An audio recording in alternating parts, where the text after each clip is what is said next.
Ko'pchilik mana bunaqa paploglardan aziyat chekkan, nimaga unaqa deyotgan bo'lsanglar, buni asosan zaxira bochkalariga ustunovka qilishadi va suv to'lishi bilan bu o'zini o'zi mana bunaqa ko'tarilib bloklaydi.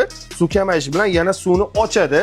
Lekin bu eski versiyadagi bo'lgani uchun, temirli bo'lgani uchun zanglab qolishi oqibatida ishlamay qoladi va suv toshib ketish holatlari bo'ladi va ko'pchilikning uyida tomlari, patologlari tushib ketgan holatlar bo'lgan.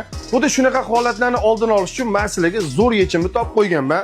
Mana men bu ko'rayotganinglar xuddi shunaqa paploglarning zamonaviy varianti bo'ladi.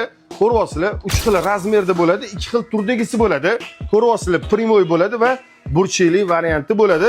Plastmas bo'ladi, umuman chirmaydi, ishlamay qolish ehtimoli juda ham kam. Xullas, 3 ta razmerda uyingizga olib borib bosib o'radigan bo'lsangiz, umuman buzilmay ishlab berishiga 2 yil kafolat beramiz. Bosib o'radigan joyi, buni qayerdan topaman deyotgan bo'lsanglar, albatta Elite Strodan topsanglar bo'ladi. Manzilimizni eslatib o'tamiz. Chinoz dehqon bozorida do'konlarimiz joylashgan. Pastda nomer qoldiraman. Yozib oladigan bo'lsanglar, butun O'zbekiston bo'ylab yetkazib berish xizmatimiz ham bor. Buni oladigan bo'lsangiz, ko'nglingiz ham to'q bo'ladi.